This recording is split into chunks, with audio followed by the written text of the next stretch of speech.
So thank you very much for coming out this evening. It's a pretty dark and cold December night, so I hope you find of interest this evening. I'm Sue Stevens. I'm your Police and Crime Commissioner for the whole of Avon and Somerset. And one of the things that local people told me is that they were rarely given opportunities to listen to people like me, but more importantly, listening to senior officers such as Caroline. And so that was the reason why every few months now we go out across the patch and we make sure that we come out, one, to listen, but also to respond and explain to you some of the things that are happening within the constabulary, but also some of the things that I've been doing. So I'm going to briefly run through what I've done over the last 2 years and some of the things that we want to do in the last year and a half of my tenure. We had the last forum we had in South Gloucestershire. We covered a broad range of topics such as road safety, restorative justice and custody provision, and local issues such as motorcyclists and cycling, motorcyclists in green areas. So it'll be interesting to see whether if those are repeated today or whether you have different issues coming forward. So before we hear from Chief Superintendent Caroline Peters, I would just like to explain to you a bit about my role as Police and Crime Commissioner. So I stood as an independent candidate for this job. I don't regard myself as a politician. I regard it as very much it was a public interview for this job. And I've never stood for anything before in my life. And the reason I stood was that I didn't want a party politician doing this role. Policing is a very complex business. And I think that being a party politician would have only increased the complexity of this. My background is I was part of a family bakery business, which I was part of running for 25 years. I have been a magistrate for 15 years. I was on the family, youth and children's bench, family, youth and adult bench for that time. And I was also on the independent monitoring board at Bristol Prison, making sure detainees were being treated fairly, and on the police authority for the last 2 years before they were disbanded. So you can see I have a real interest in the criminal justice system. And if you listen to my children, they say, well, you have a CV that was obviously you had this job in mind, didn't you, Mum? Well, I'm not that clever. But what my role is that I am the bridge. I'm the bridge between local people and the police. So I'm only as good a police and crime commissioner as the information that you give me, so that I can reflect back to the constabulary at all different levels, whether that's at the chief constable, whether that's chief superintendent, whether that's neighbourhood beat teams, whether that's PCOs, specials and volunteers, so that we can make our police a better police service. And I'm very clear that I want you to consider it that it is your police service. It is not the Chief Constable, it is not mine, it is certainly not the Home Secretary's, it is your police service. So it's very important that we listen very carefully to what you want from your police service and how we can deliver that against a backdrop of decreasing resources. So what do I do? Well, first of all, I'm not the Chief Constable, so I have no direction and control of any officer, any PCSO or staff. So that doesn't say that on occasions I wouldn't mind having direction and control, but that's not my job. But what my job is, I appoint the Chief Constable and I hold them to account. I set a 5-year police and crime plan, and we have some of those at the back for South Gloucestershire. And I also set the police part of the council tax precept. I went out to consultation in the summer before last about the council tax, how much people were prepared to pay. And we talked to about over 3,000 people that gave us feedback. And about 75% of those 3,000 actually were prepared to pay between 2 and 10% increase on their council tax precept because they valued what the police service delivered. However, the government, as you know, set a referendum cap of 2%. So if I was going to asked for more than 2%, I would have to set a referendum, which would have been, in my eyes, a waste of public money to have asked people to come to vote, especially if I were then to lose. So I wasn't prepared to waste your money in having that. So we set the council tax precept at 1.99%. But we have only two streams of income coming into the police. We have the central government, of which is about 2/3, and we have the council tax precept, which delivers 1/3, and the budget is about 270 million. And at the moment, we have to find £12 million savings next year, and by 18-19, we have to find up to 23 million. So you can see that when 85% of my budget are people, it doesn't need a rocket scientist to work out that we're going to be a smaller police service in 5 years' time. We're already a smaller police service than we were in 2010, 400 or 500 fewer officers and staff. And depending on where we can find other savings, there will be some more reductions of that. So what have we got to do? We've got to, in order for it to deliver confidence, in order to make sure you feel confident in your community safety, we have to make sure that the officers that we have are working much more smartly, making sure that they have the technology, making sure that we can be more efficient. So technology means having mobile technology with them so they don't have to go back to police stations. It means being swifter in the way that we move people into custody provision so that people don't have to hang around at police stations. So there's many ways that we can do that. We can also look about working on how we can work with collaboration with other forces in the southwest, so we can share our costs of back office. So there are many ways that we can do that because the one thing that the very last point is reducing officers, because I understand that's what people want, to have as many officers and PCSOs on the ground. I'm also responsible for community safety grants. So South Gloucestershire benefited 152,000 from us last year, and which they supported initiatives such as support for hate crime victims and also support for victims of antisocial behaviour.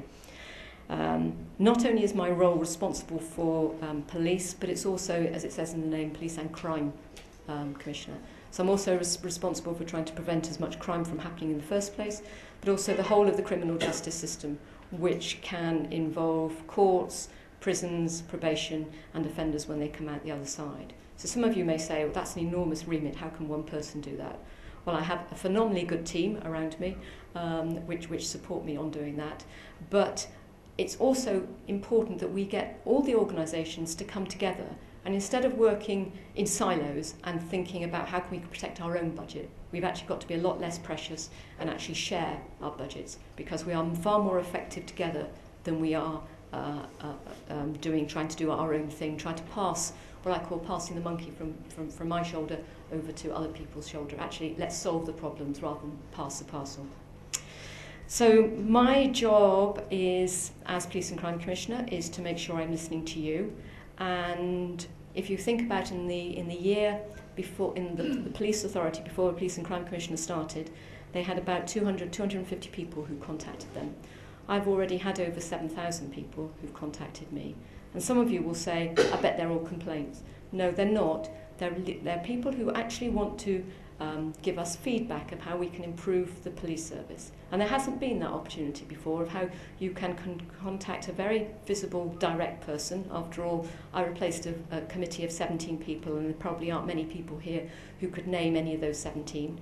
And I think that the fact having one person being where you can direct those issues, I think is very helpful.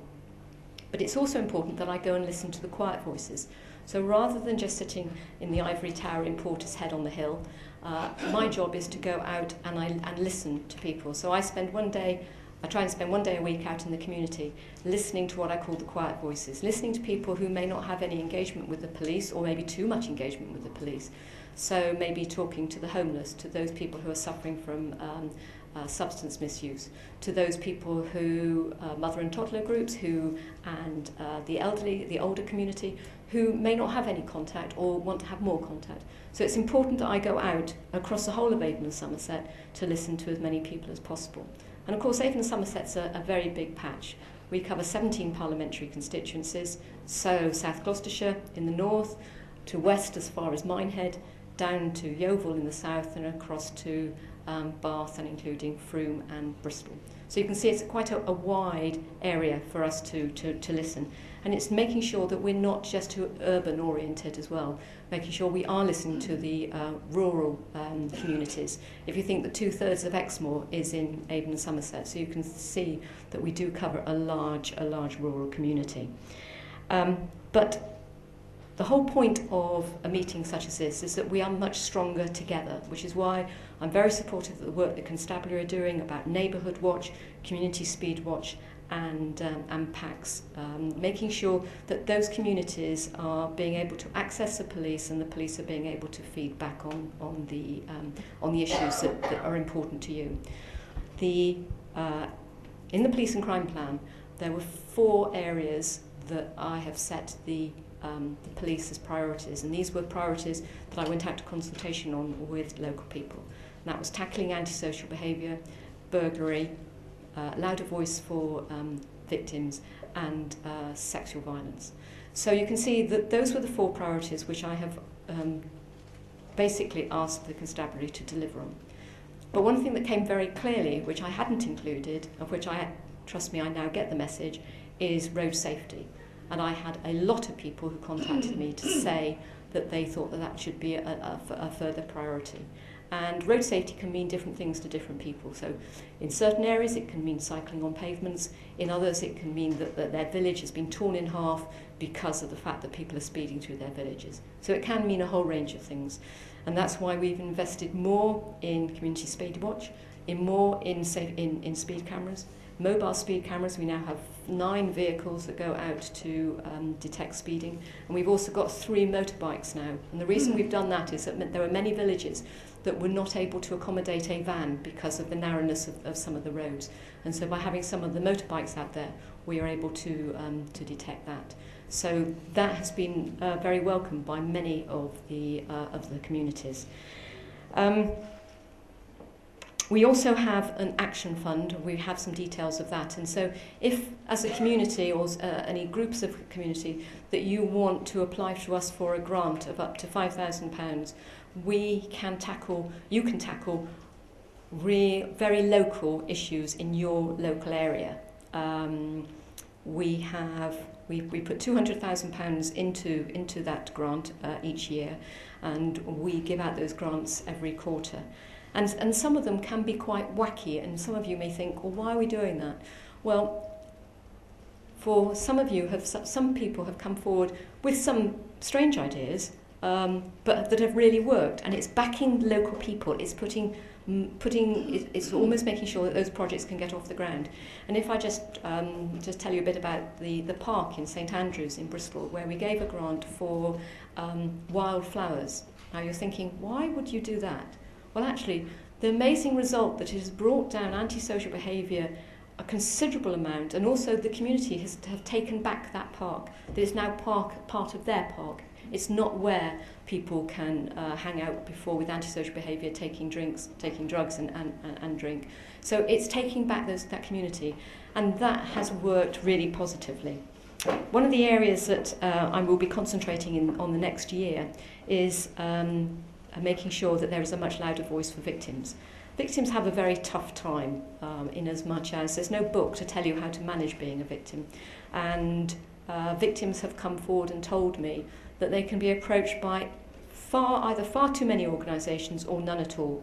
And what we have to do is we've launched Lighthouse, which I know Caroline will talk a bit more about, but it's making sure that those who are persistently targeted, those who are particularly vulnerable, those are actually getting a bespoke service about how to help them through the process, making sure that they're getting feedback, making sure that they're getting support through the criminal justice system, if that's where it is, and also working with restorative justice. If you think about it, with restorative justice, we have a much higher victim satisfaction rate than they do getting it through courts, because courts aren't necessarily geared up for victims. They're after taking the perpetrator to task.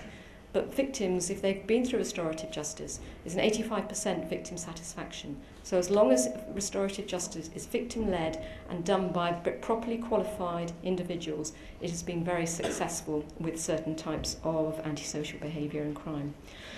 I just want to say, to end up on a positive note, that when, according to the British Crime Survey in Avon and Somerset, 79% of people are confident in Avon and Somerset Police. Now, a couple of years ago, Avon and Somerset were 35th in the country of maintaining your confidence. We have now risen to the top 10. So one of the things I think that has been really positive in that we are trying to be as open and transparent as possible. So if you think about police complaints, I'm not happy with the police complaints. People tell me it's like people marking their own homework. So I brought in a group of lay people who come in and they look at these complaints. The same with out-of-court disposals. I'm told that the police only do conditional cautioning because they don't want to do the bureaucracy of taking someone to task on as far as a crime. So again, we brought in a group of magistrates and independent organisations to come in and scrutinise.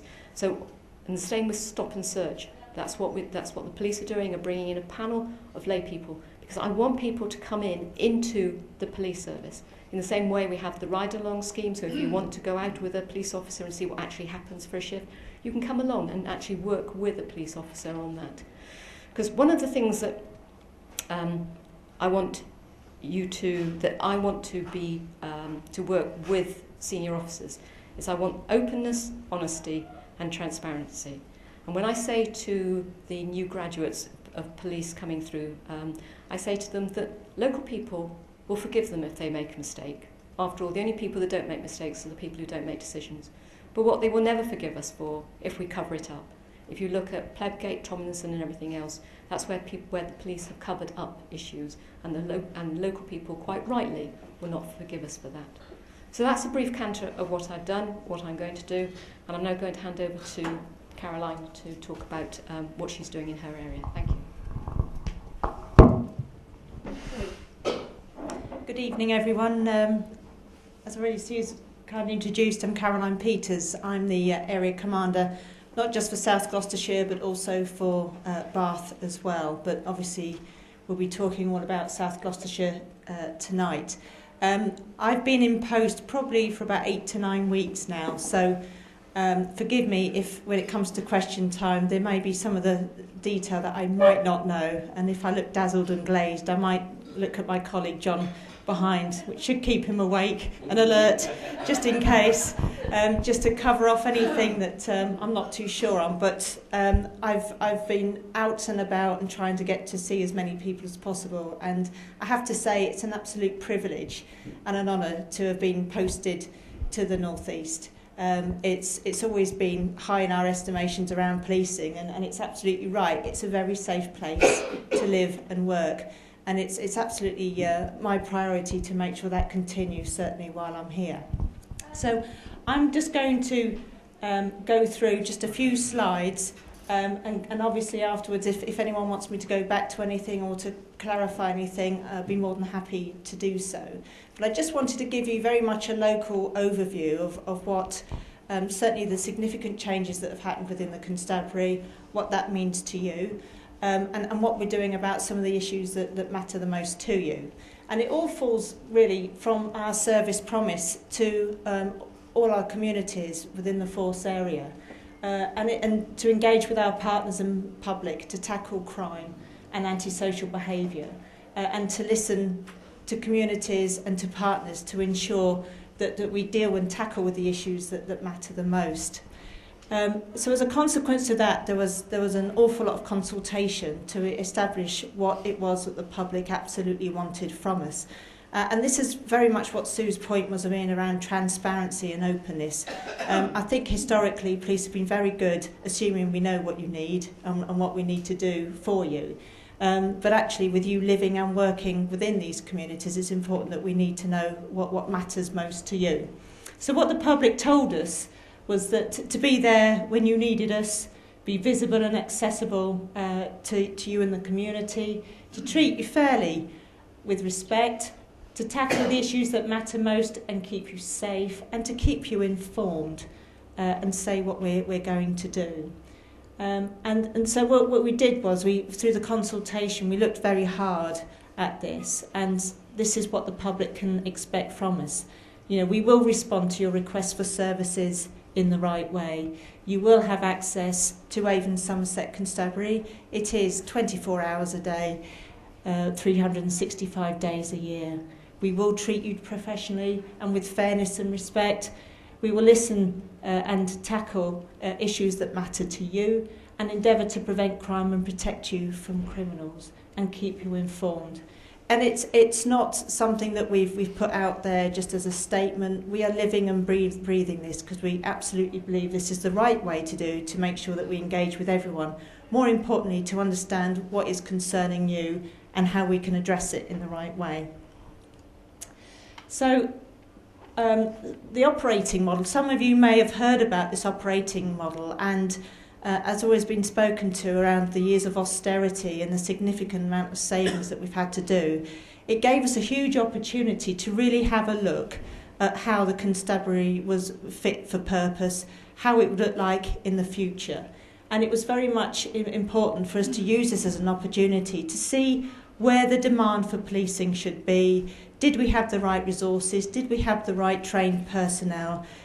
We have to look at things differently, be innovative and how we deal with things, simply because we don't have the money and the money will get less and less, and we've got to think about how we're going to deliver a strong policing service to you. And it is very important, and we have had to think about how we realign our services. So the new operating model came in, and it meant quite significant changes, but crucially it was looking at times of demand. Very much before, you would have a number of investigative roles or community roles where it was 9 to 5, Monday to Friday. That actually wasn't fit for purpose for people that worked or needed to see people during the late evening.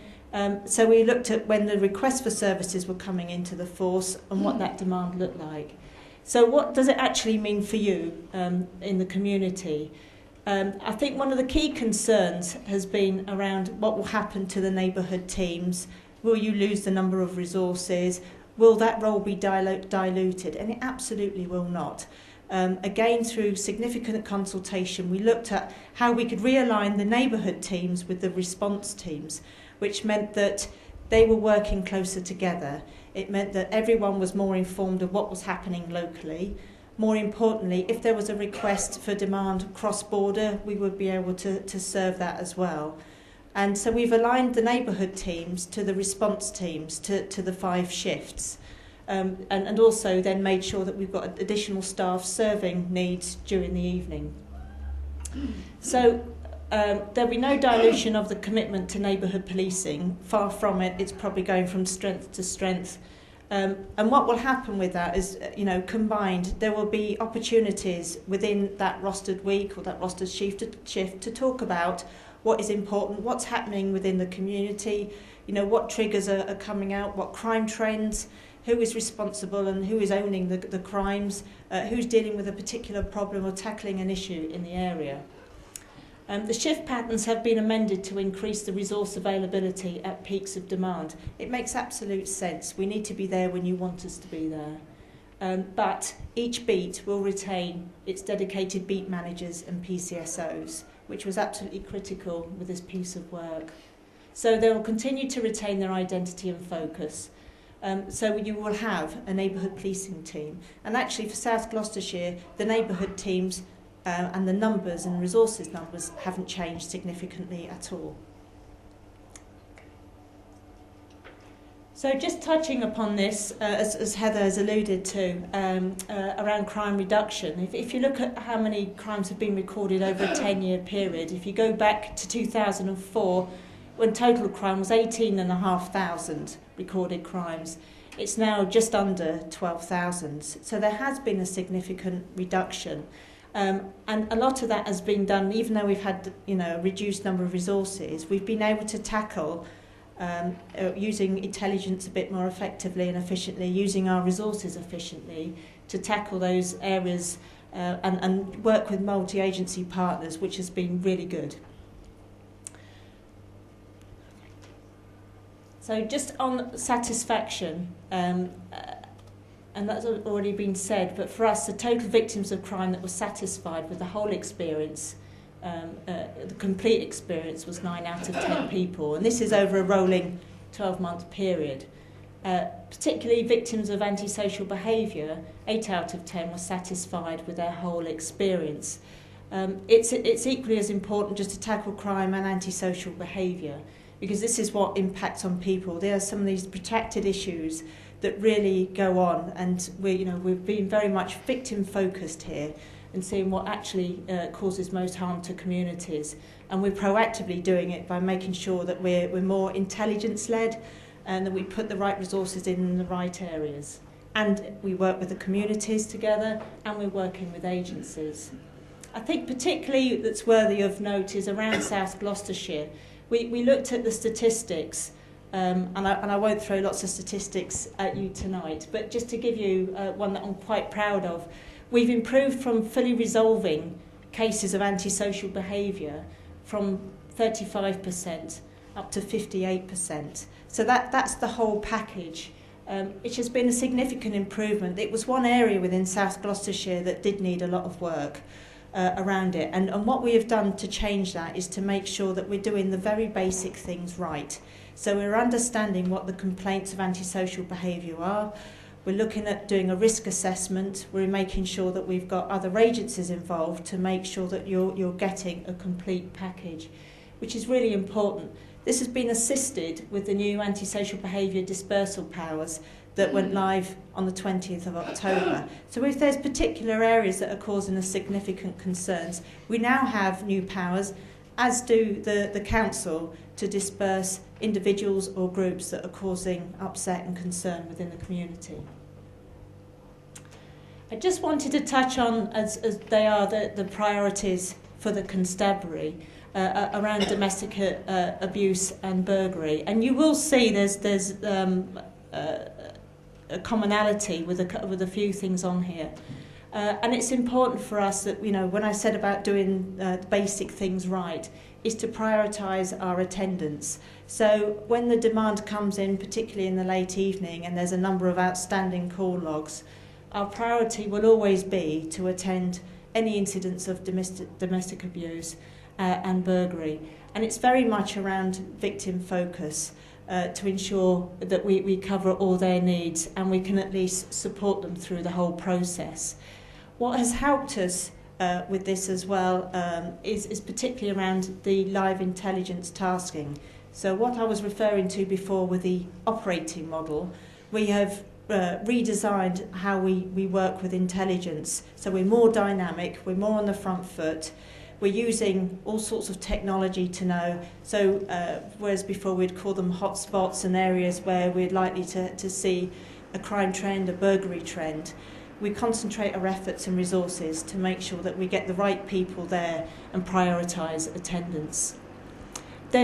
We've talked about slightly around IT, and there's a few things that are coming through to support this, and this is again through victim focus. Body cameras, again, has been very much in the news around body cameras and being used. We're starting to bring them into the force, and particularly we've got about 400 cameras that will be going out to police officers. And this is very much to capture the evidence, particularly with victims that then decline to prosecute at a later stage. It will also support, we hope, with the new stop and search with individuals to give that confidence that we're dealing with the right people and trying to achieve the same aims. And it provides that transparency to individuals and trust that as we're policing the communities, we're doing it with integrity. We're using predictive analytics, which is something we're really just starting with, but there are IT programs that will concentrate the efforts, like I said, to look at particular areas where there are crimes. So, for example, if there is a spate in Yate around burglaries, and we know certain times, the offender type, when they're out, we can look at it proactively, and we can also use covert tactics as well. Domestic violence protection orders is another sort of something to our armoury now, which we're starting to use and use very, very well. So this is when we have a victim of domestic abuse who, again, may be in a longer term relationship, may have reported a number of times, but is either too frightened, too distressed to take it further. If we feel that we can take out a domestic violence protection notice, which then subsequently gets applied for at court to be an order, it gives that person some time, some thinking time, some safety time to look at other ways of making themselves safe, safeguard them from the perpetrator, and give them time and space to think about what options that they have that they wouldn't ordinarily have before. So I won't go through everything, but there is a significant amount of new ways, innovative ways, where we're trying to be smarter to practically target offenders, perpetrators of these harmful crimes that we really do want to get to grips with. So part of the work that we've done around victims is around putting victims first, and this is a thread that goes through everything that we're doing. And part of this is a very exciting initiative that's just gone live with us, and this is the Lighthouse, and this is victim and witness care, and it's just providing a new service for victims and just guiding them through the criminal justice service. And it provides new emotional support service for victims of crime and antisocial behaviour. It means that victims will be updated during the course of the investigation. Additional support will be supported to the victims that are most vulnerable, are intimidated and persistently targeted. And victims can self-refer to Lighthouse as well. That doesn't mean to say that the neighbourhood teams and the response teams have given everything over to victim care to the Lighthouse. Far from it. This is probably the top end of the most vulnerable and intimidated. So if you are a victim of crime, you should expect the absolute quality service of local officers, whether it's neighbourhood teams or response teams, that will listen to your needs, respond accordingly, engage with you, be professional, and make sure that they've heard what you've got to say, and the priority will be to investigate that crime. So just zooming through some latest updates really. Road safety is a priority for us. Community Speedwatch, we've got over 30 initiatives within South Gloucestershire alone. It's very much high on our agenda. This year alone we've had 3 fatalities of road collisions, and we've had about 32 that have been seriously injured. That's 3 fatalities too many. We're looking at very much not just on the enforcement, but education and prevention of road safety messages. And we're using Community Speedwatch, and we have sent out many hundreds of letters. I think it's about 2,700 letters alone within the communities, which is just such an excellent achievement. We wouldn't be able to get through to those people without the support of the community, so it's a fantastic effort. We're also engaging with children and young people, and I hold that portfolio as well, and particularly around police cadets. We have 30 young people that are part of the cadets in South Gloucestershire, doing fantastic things, getting involved in the community, and helping us out at events, not just in social events, but also when we're looking for letter drops and visibility. So they're doing a fantastic effort for us, and these are sort of the young ones that are going to be part of our future. And that's growing. The aspiration is to continue for them to come through and be developed and support neighbourhoods and communities. We've obviously got the new PFI sites, which are all live now, and the other police centres for the custody.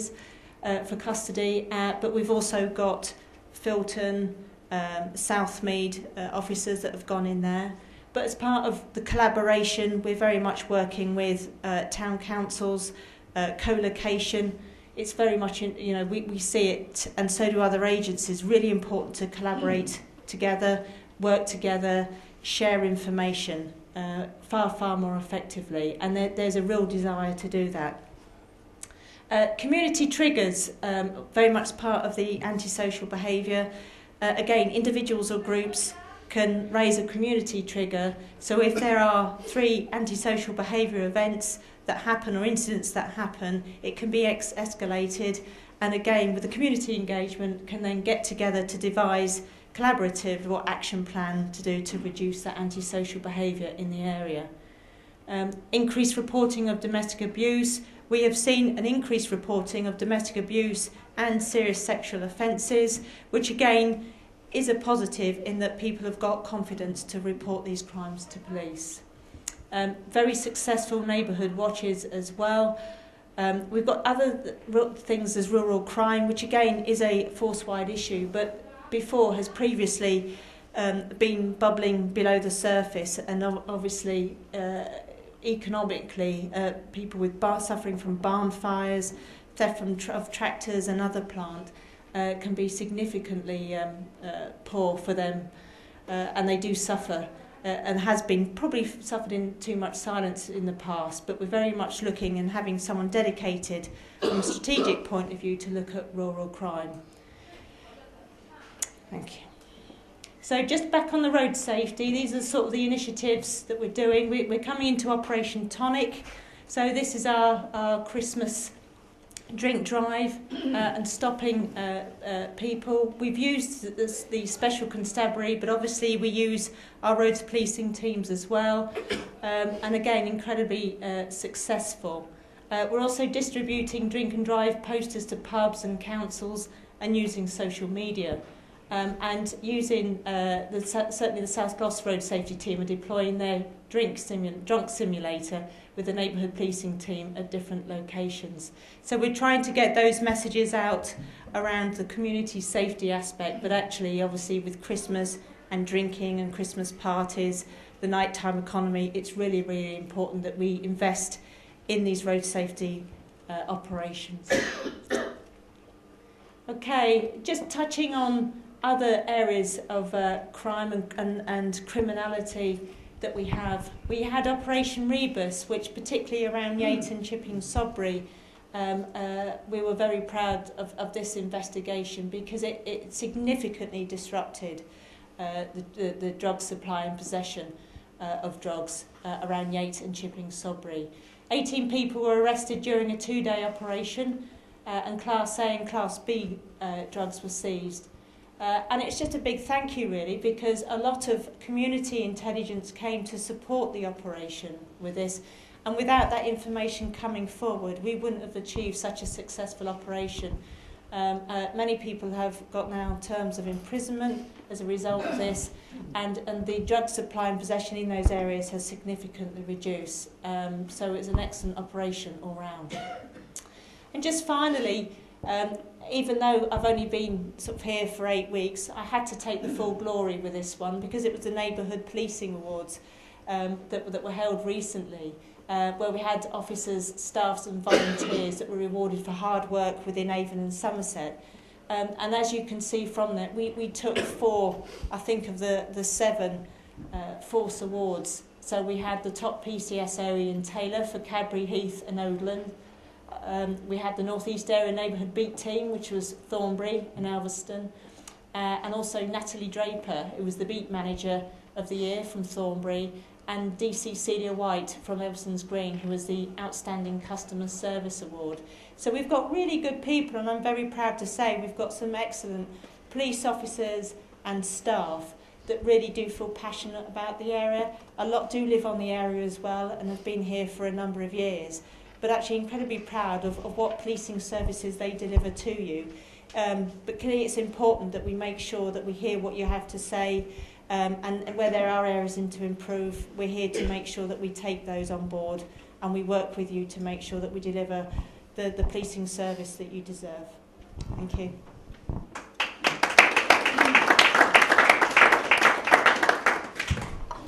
Okay, so it's now your turn. Thank you very much, Caroline. So it's now your turn to ask questions, and we have Tom with a roving mic, so that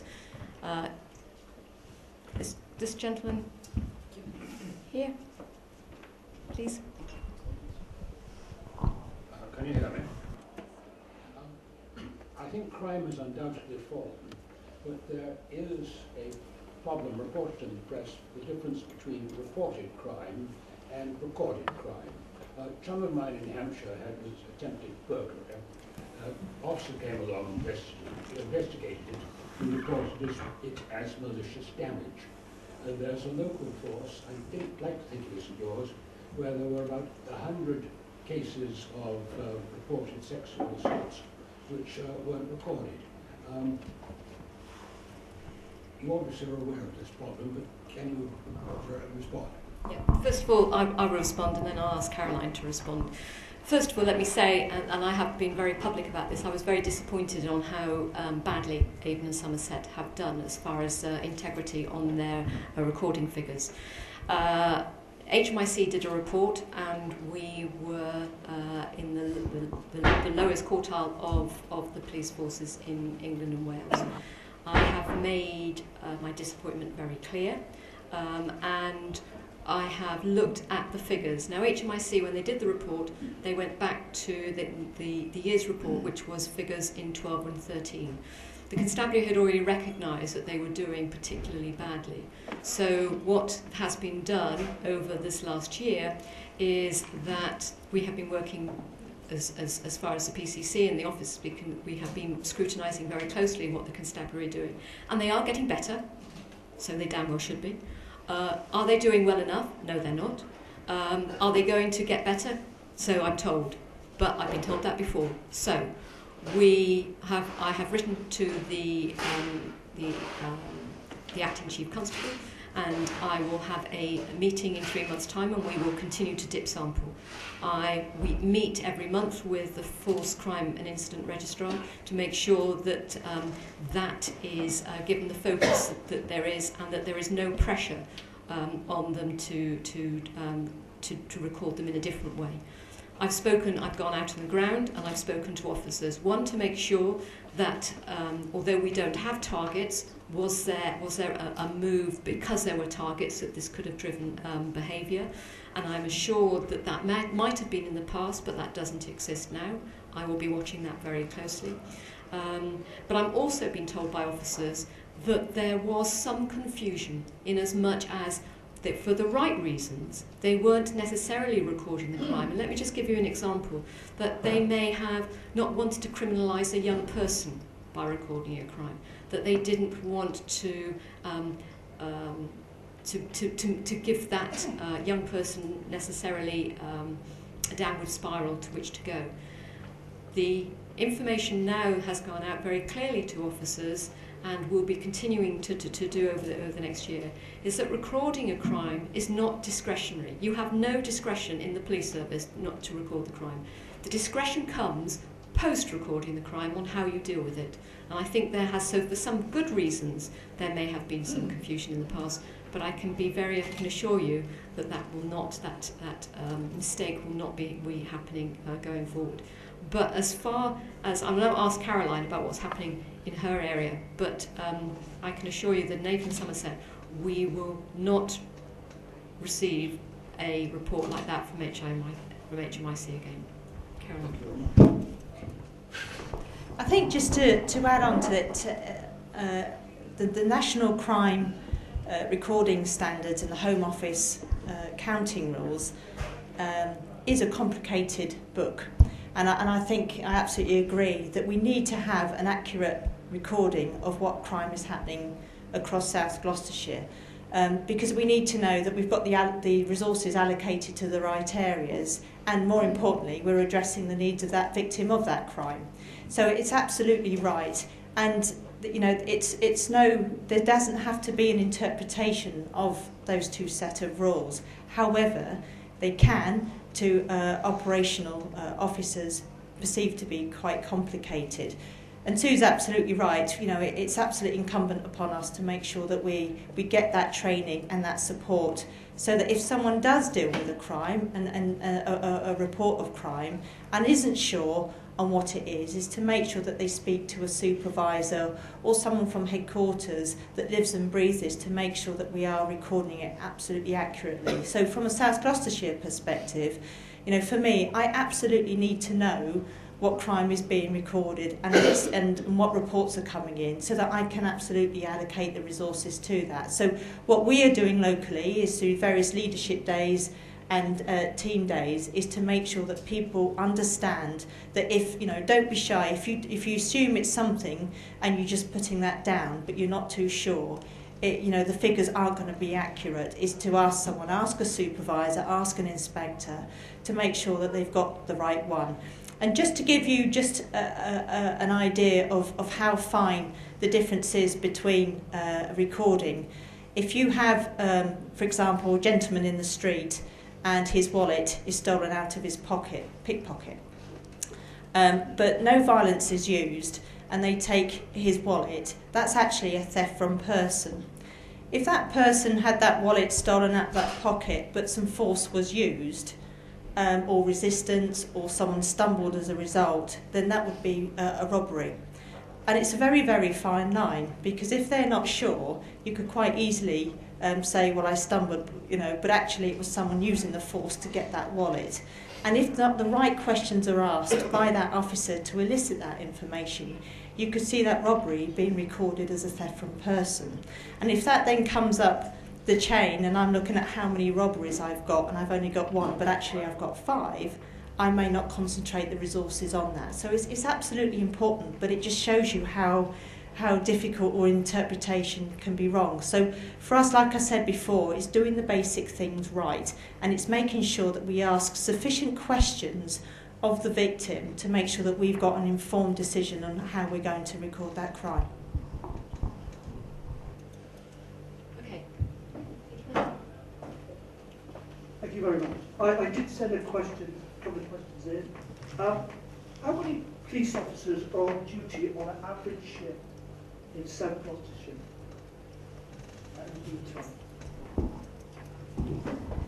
Okay, well we've been doing the local policing pilot, which I alluded to there, and we were the first ones in the force to try it, to join up with the response teams and the neighbourhood teams and align them to the 5 shifts. So what we have collectively is we have about 105 response officers and about 35 beat managers, and on top of that we have 40 PSOs, and that's across South Gloucestershire. But in any particular beat, we have 17 beats within South Gloucestershire, and it can vary. There was a lot of work done around the demand for work and resources, and how many PCSOs, how many beat managers, how many response officers we would need across South Gloucestershire, one to serve the request for services. So depending on the demand, depends on how many officers that we would have on any one time. So on a shift, now that we've combined the response teams and the neighbourhood teams, you'll have at any one time an inspector, you'll have 2 sergeants, anything between 8 and 10 officers in that particular area, and then you're likely to have a neighbourhood sergeant, 2 beat managers, and roughly 2 to 3 PCSOs. So for Yate, for example, you would have a neighbourhood sergeant, 2 beat managers, and 3 PCSOs on a shift.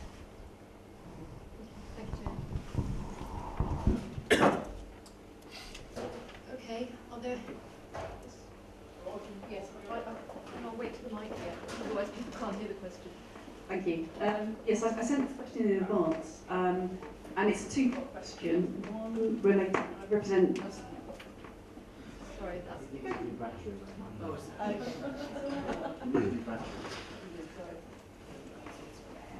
Okay. Is there someone else I'm not sure how far this one... Would you like to just... It's important that people can hear the question, otherwise the answer just becomes nonsensical. Yeah.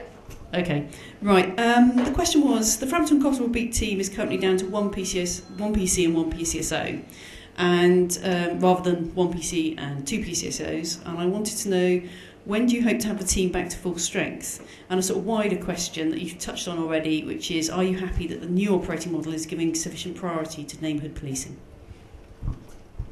Okay, Caroline, if you want to answer the question about the number of officers, and I'll answer the bit about the operating model. So with Frampton Cotterell, you're right, there should be 1 beat manager and 2 PCSOs. What we're trying to do, the operating model that I referred to shows that we should have 40. Obviously, when we have abstractions with either sickness or redeployment, or they move in, we're currently going through a number of intakes for new resources as police constables into the constabulary, and it's quite a common route for PCSOs who have aspirations to come into the service to apply. So it goes in peaks, to be honest. I do know and I do feel that certainly when you have such low numbers of resources, the community does feel that pain, particularly if you've got a very proactive PCSO or beat manager. And we do very much try and look at demand first, because even though there should be 2, if the demand is needed elsewhere, we may not be able to serve that and backfill that place. But when we can, we do. But if that person's abstracted, we don't have a pool of resources to then backfill with another PCSO.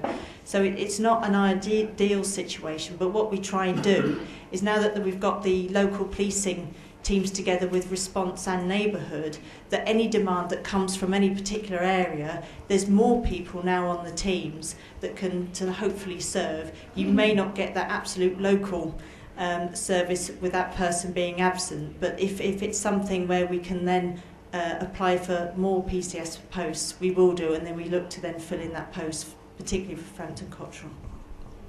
I think as far as the operating model is concerned, I'm aware of the concerns that people have regarding the operating model.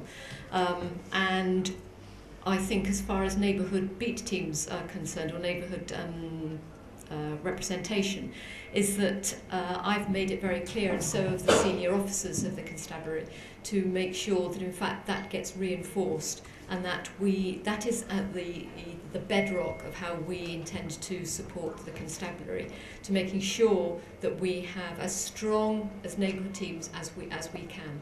So we scrutinise it on a quarterly basis, and we will be watching the performance.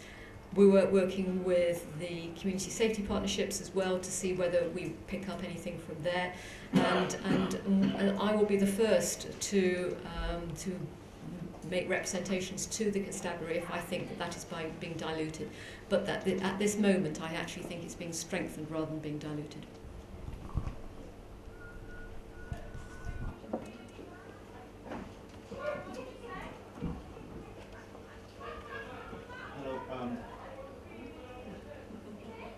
Hello, my name's Ian McFarlane. I'm a team vicar at Snippers Family Centre in Abbotswood. My question is over domestic violence and abuse. I noticed that the figures were up, and it's my understanding that Yate is a bit of a hotspot in South Gloucestershire, and it's difficult to know whether the figures being up is a good thing or a bad thing, nature of statistics, but at least we know we can locate those particular ones. The question is, and it's probably beyond your remit, but it's a question I'd like you to perhaps answer, but more hold on to, is how do we go about making domestic violence and abuse socially unacceptable? In the way that we've done perhaps with drink driving, and in the way that other countries seem to have done. I know it's a much bigger question than beyond the police, but it's something that's, to me, answering that question will significantly reduce figures and reduce these if we can actually make it socially acceptable. So the question is, how do we make domestic violence socially acceptable? Please hold on to that question. I will hold on to that question, because needless to say, I haven't got the answer. But I think the issues is making our communities stronger. If our communities are stronger and feel safer, they will actually help the individuals concerned. I think that it's a good thing that there has been more reporting. I think that shows that there is a confidence of individuals to come forward. I think with the new powers that the government have given the police with the domestic violence police DVPOs and DVPNs, because the issue there is that we take the perpetrator away for 28 days. So rather than take, as it may have happened in the past, that the victim has to leave the house, maybe with children, we actually take the perpetrator away. And that for 28 days gives them just that enough, almost a period of time when they can reflect on what they can do. I mean, I've spent a lot of time listening to victims, and they very clearly say to me, why would I report? Because as soon as I report, the social services will come around and take my kids away. They say that, I mean, I've spoken to victims of domestic abuse who have ended up in prison, and they will say to me, the only way that I can get a good night's sleep is by coming into prison. We have to do a lot more. We're letting those individuals down. But it's by working together, as you so rightly say, it is much bigger than the police. It's by working with South Gloucestershire Council, it's by working with community safety partnerships, it's by working with all communities. And also I could say I don't think what we also do enough and what areas that we're working on is if people are not happy to report to the police, which I get, they can report to other people. So having accredited third parties who can feed back that intelligence back to the police. So if you live next door to someone, you might not want to tell the police because it may be traced back to you. You can always use Crime Stoppers.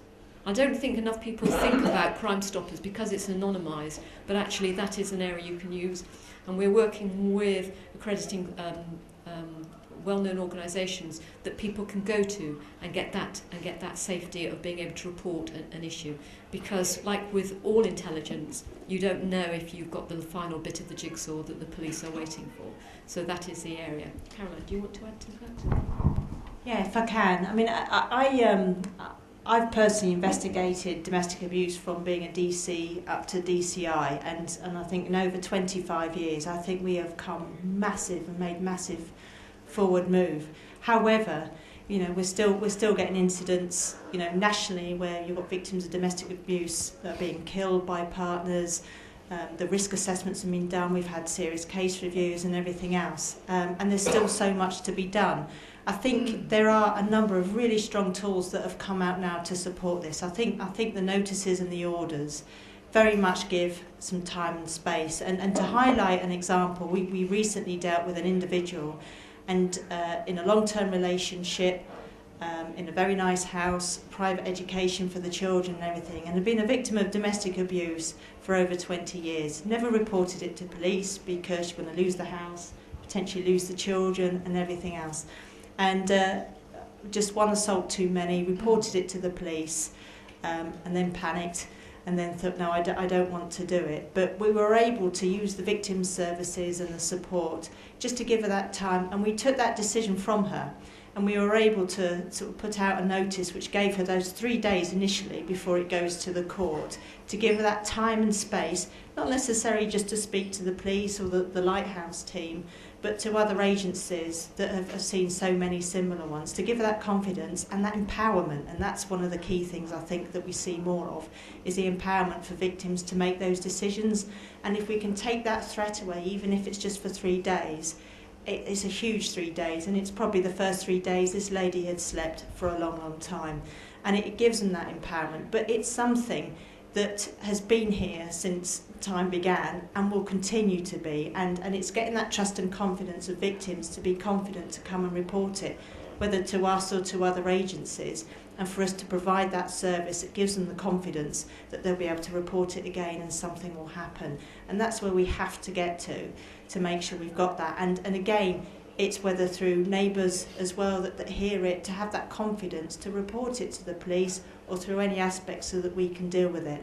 It's an absolute priority, and it absolutely should be. But it's gone on too long, and we've got to find ways of being able to use it and use agencies and communities and neighbours and friends and relatives to empower individuals to make that massive step to report it and get something done.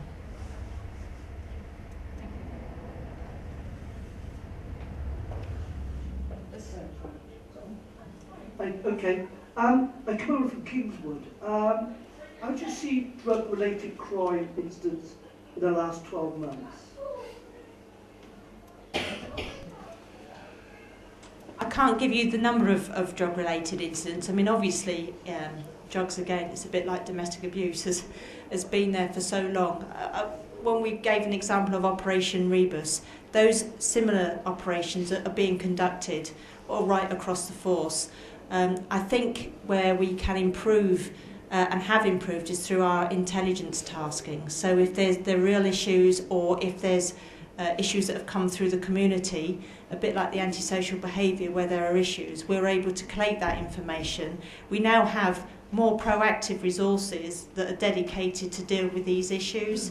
Can be very much started at a neighbourhood level, but actually we've now got surveillance teams and covert tactics that we can use to tackle these issues. And we know that from drug abuse we get other criminality, and those crimes haven't gone away. We're still policing those crimes, but it's absolutely right that we prioritise certain crimes because of the impact it has on victims, but we will never turn away from dealing with drug issues, and we've got very good, very smart, very proactive teams that are tackling these drug related issues on a daily basis.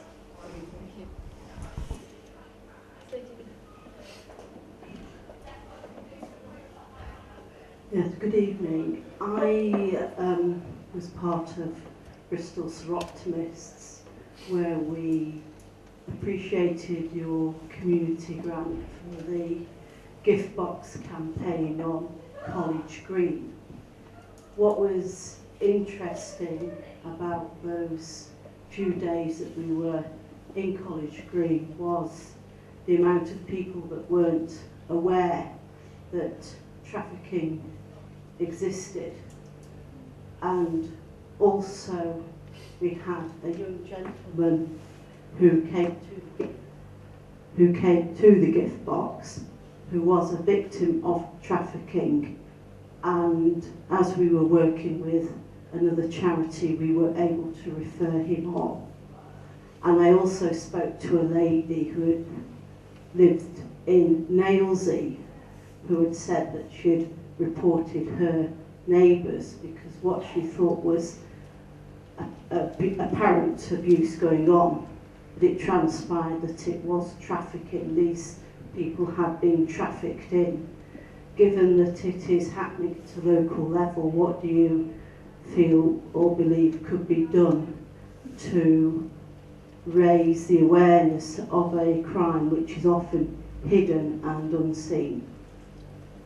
For that, and I think modern slavery is something that we are just realising just how much it is. I think it was in the papers last week that there's 12 to 13,000 people who are estimated who are in modern slavery, and it's making sure that it's everyone's business, making sure that they recognise those signs, and then what do they do if they have issues. So I'll ask Caroline to take up from there. But as far as Avon and Somerset is concerned, there's been a lot of work done, particularly in Bristol, with the charity Unseen, which is a phenomenally good charity, really powerful, and has lobbied very closely with government because government is now making some monies available to tackle this issue.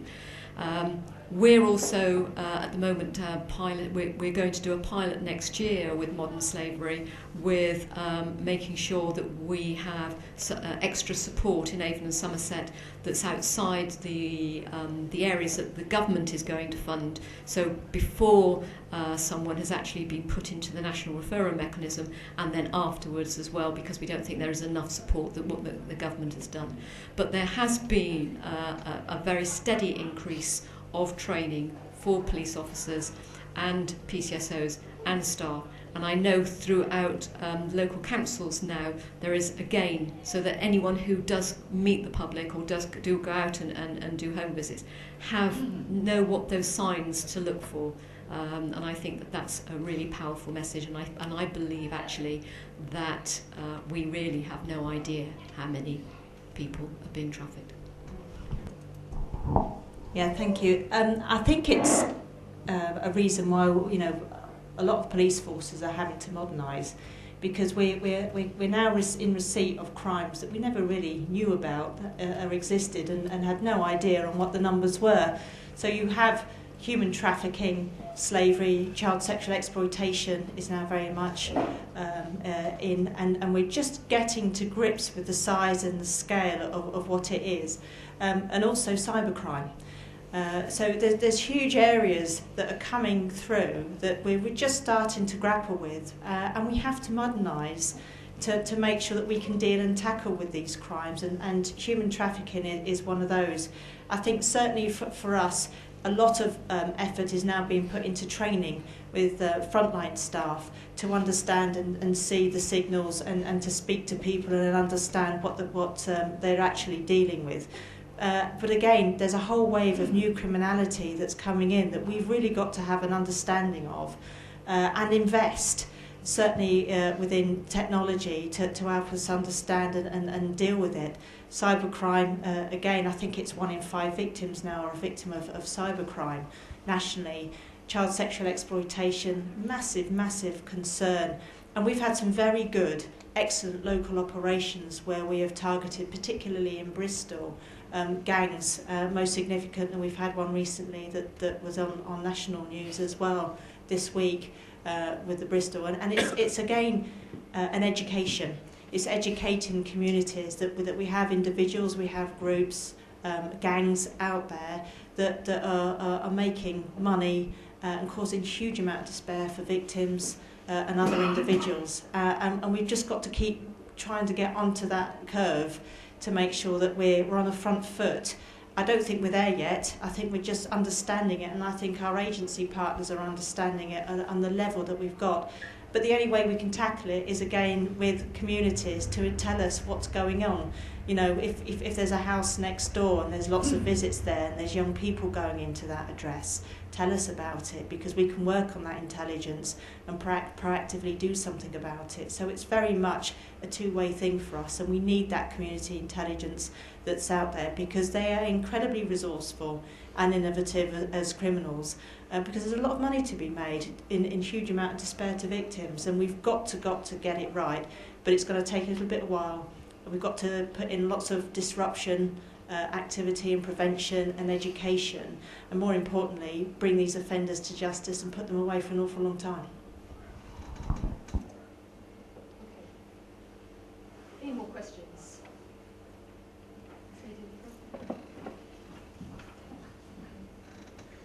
Yeah, my question is about perception of police activity. Sue is well aware that we had an Abbotswood community plan in this area, and a questionnaire was sent out along with that community plan in which people complained because they thought that there was a lot of antisocial behaviour in and around Abbotswood, but had never complained to the police about it. And there is also a perception that police never come in that area. Well, I know that's not true because I've seen them, and whenever I've phoned up, I've had instant activity. The police cadets were involved in delivering the Abbotswood Community Plan, for which we thank them very much, and they have also delivered in the area cards which give numbers that the public can contact. So my question is, how do we get over these perceptions? I think, and thank you for your comments, because I know an awful lot of work has been done around Abbotswood and the action plan in particular, and I understand it's around not just antisocial behaviour but drug use and litter and all sorts of things, and it's gathering a lot of pace, and that's a lot of energy that's come from the community, and I'm very grateful, and I hear lots of positive things, so thank you.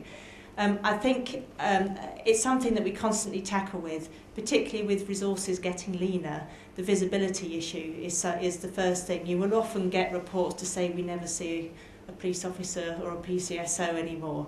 And the geography is vast, and what we're having to do is just be more clever where we need to be, and I think using action plans and initiatives that are done locally help support that, and then also the partners and community.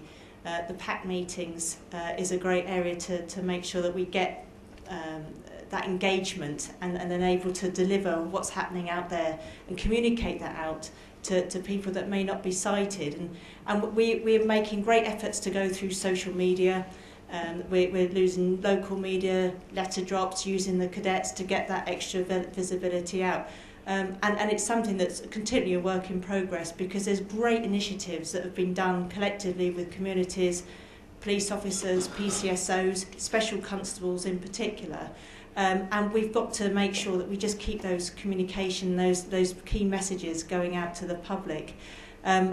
It is I think one of the quick wins that we're trying to do locally, and certainly what I'm trying to impress on the teams, and I'll keep using it, is but doing the basic things right. So if there is a call for service, and I'll take an antisocial behaviour incident for one, it may well be that we have put a car out to patrol, or we have spoken to individuals, or we have made dispersal of a team, but we then don't go back to the person that made that call to say, you may not know, but actually we've been round, or we've patrolled the area and they've gone, or we've spoken to someone in the corner shop and we've told them to move on.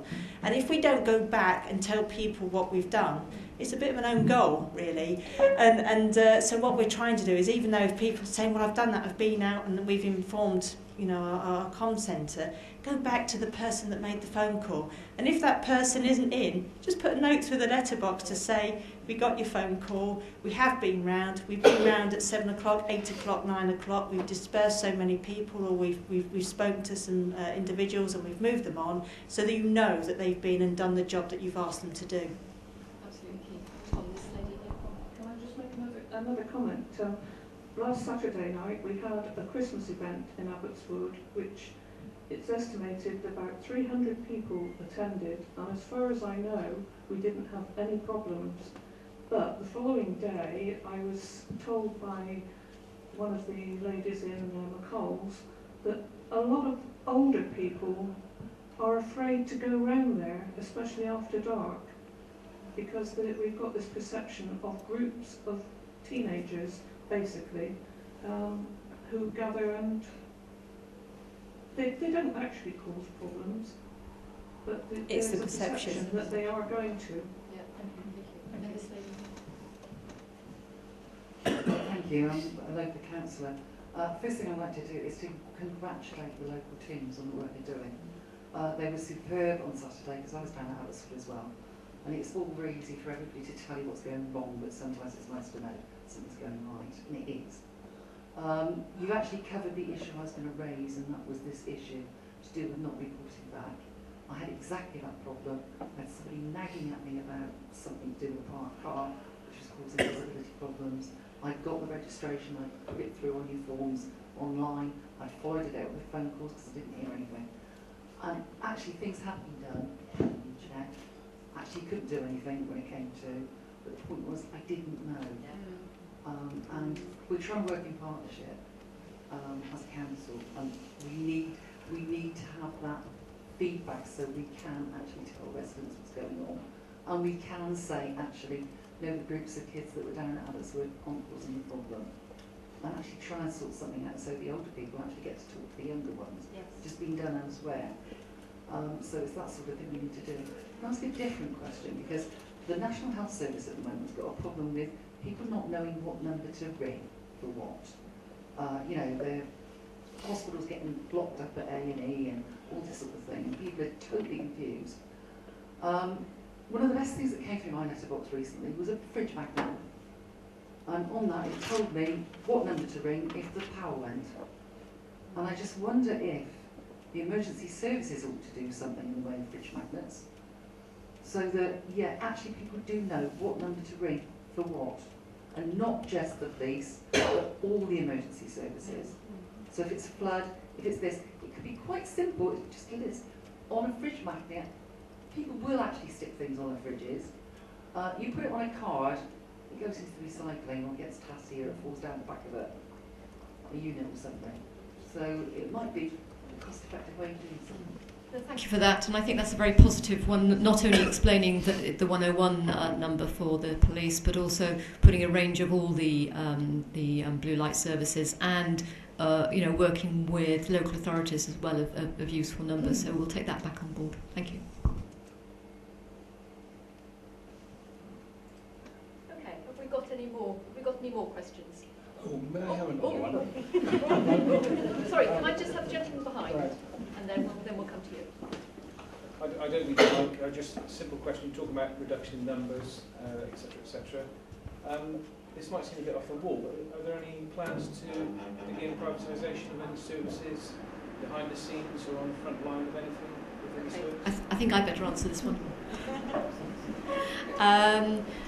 I have no objection to some privatisation. Never of core policing, that's never going to be privatised. But should we look at, and I don't have an ideological argument for or against, I will look at every individual business case that comes in front of us. And if I think that it is going to give significant savings and it is going to improve service, then we will have to look at it. To do anything else, to say all public services are right or wrong, or private is right or wrong, I'm not going to go down that route. So we looked at custody, detention officers looking after our detainees in custody, and there was a business case put to my office about whether we would privatise. I looked at that very carefully, and there were not the significant enough savings or improvement to generate that, so I stayed with the public sector. That's not to say I will always stay with the public sector, but I will look at it on a business case. Each case we will make a decision, but I can tell you that at the moment there are no business cases in there as far as any privatisation is concerned. All right? And this gentleman here. Another one, if I may, about speed limits. About 10 years or so ago, they started imposing speed limits in villages which hadn't been before. And for a couple of months in each case, the police would be there to enforce them. About 3 years ago, they started putting blanket speed limits, 50-mile speed limits, on all rural roads. And I've seen no sign that they've ever been enforced. This is irritating to the law-abiding because the irresponsible completely ignore them. Did the local authority consult with you before they decided to scatter all these speed limits all over the place? You can start and I'll finish.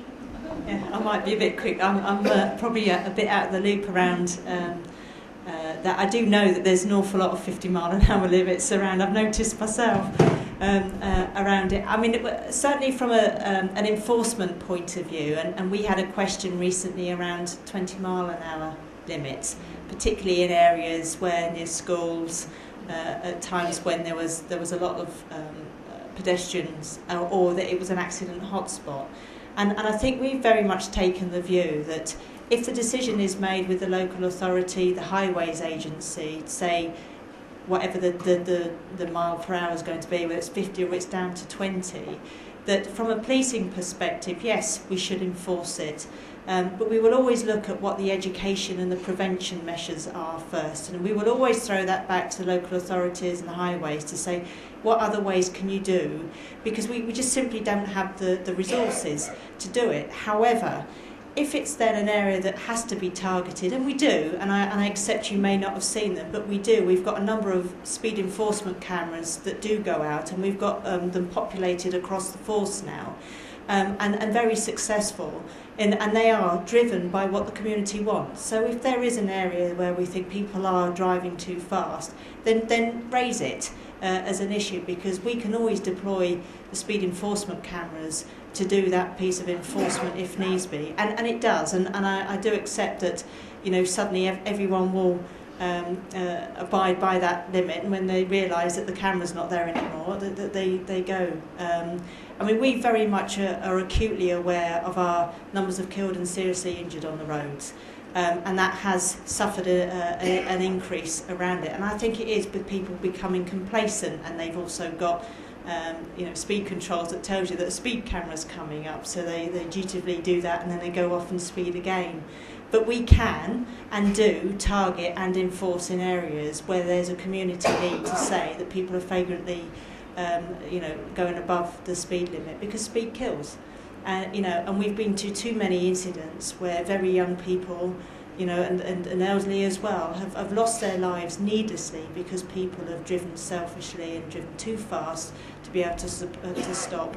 And we really are keen to reverse this and reduce the number of casualties on the road. But again, we can do that by identifying areas where speed enforcement is needed, and we can go and we can target those particular areas.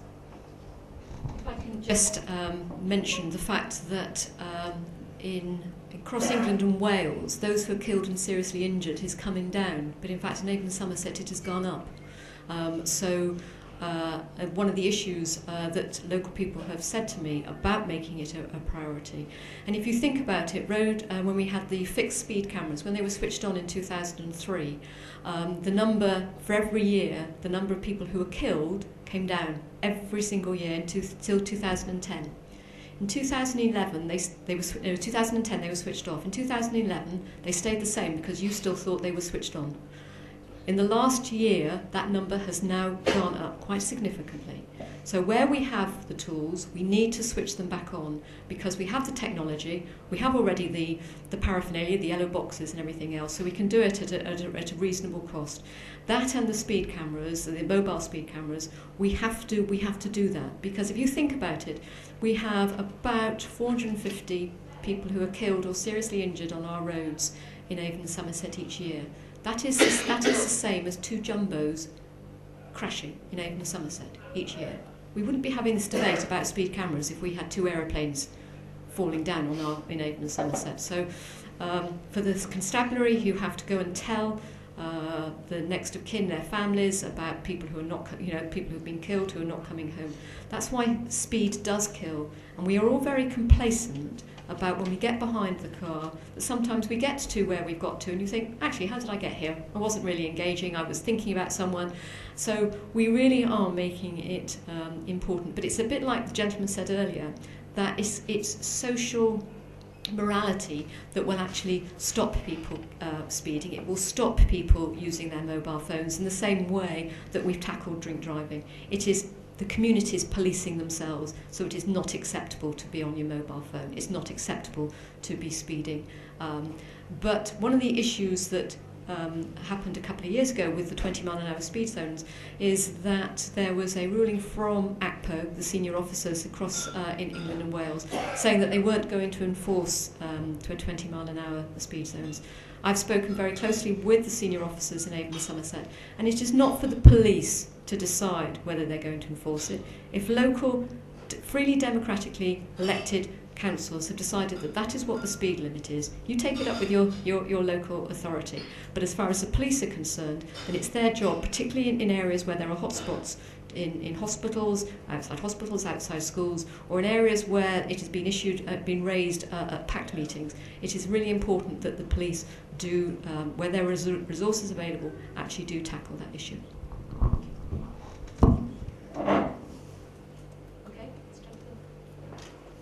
Yes, please. I'm not sure if they're still run. Are the speed awareness courses still run? Yes.